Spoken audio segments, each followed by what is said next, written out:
Let us never tolerate outrageous conspiracy theories concerning the attacks of September the 11th, malicious lies that attempt to shift the blame away from the terrorists themselves, away from the guilty.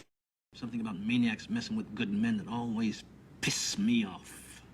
This is a big plot to take control of us, to start war. My name is Brad, and I'm a conservative Republican. Last summer, I happened to come across a video on the internet about the World Trade Center collapse on September 11th. As a kind of demolition hobbyist, I downloaded it and watched it.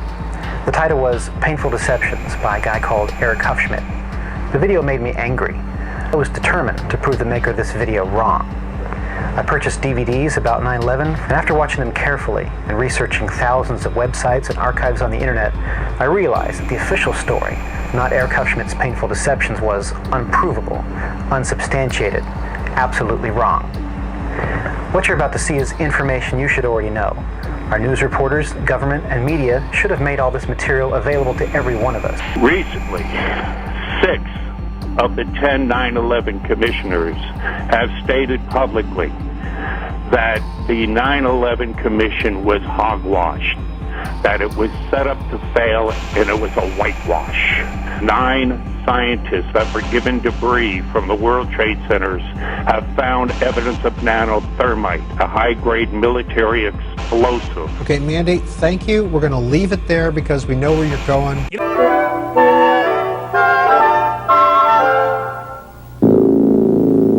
Know the one story about 911, there's a lot of stuff you can hear about 911, but all you need to know about 911 and the fact that what we've been told is a lie is the personal testimony of William Rodriguez.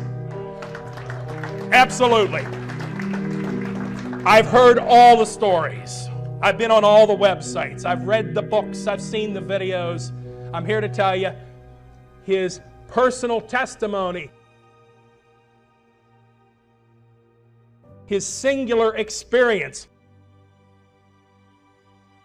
proves that it's a lie.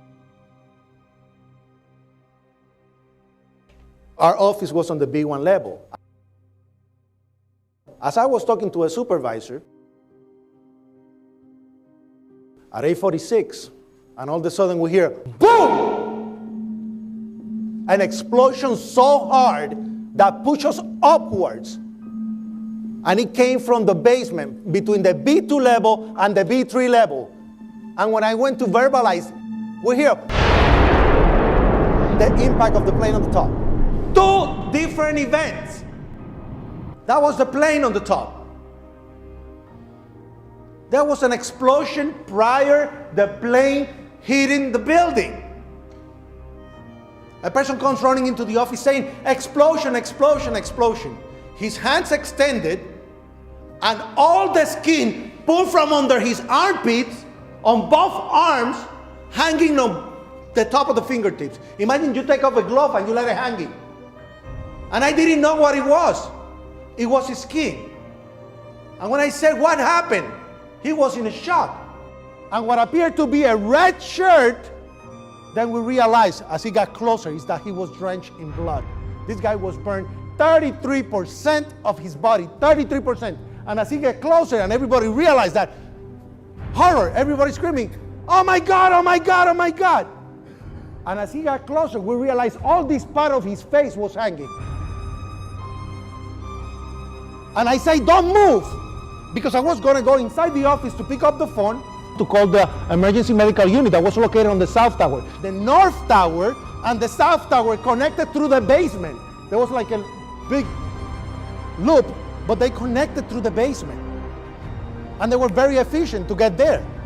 So I went to tell them that I have an injured person in the office. When I went to pick up the phone, another explosion. Very loud, very powerful.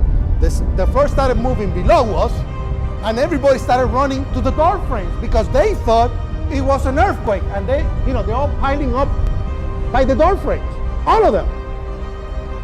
And when I see that, my supervisor, Anthony Saltalamaica, started screaming, it's a bomb, it's a bomb. But why is he saying that? Because he survived the bomb of 1993. A van was placed on our side of the building, same basement, way below, and It blew up. If you know anything about structure, it was one of the first buildings that was built from the outside. The steel, the reason the World Trade Center had such narrow windows is that in between all the windows, you had the steel on the outside. So you had the steel on the outside of the building. That's why when I first looked, and you had big, heavy I-beams. When I first looked at it, I couldn't believe it because there was a hole in the steel. And this is steel that was, you remember the width of the windows in the World Trade Center, folks. I think you know, if you were ever up there, they were quite narrow. And in between was this heavy steel. I said, how could a plane, even a 767 or 747 or whatever it might have been, how could it possibly go through the steel? I happen to think that they had not only a plane, but they had bombs that exploded almost simultaneously, because I just can't imagine anything being able to go through that wall. Most buildings are built with the steel is on the inside around the elevator shaft. This one was built from the outside, which is the strongest structure you can have, and it was almost just like a can of soup.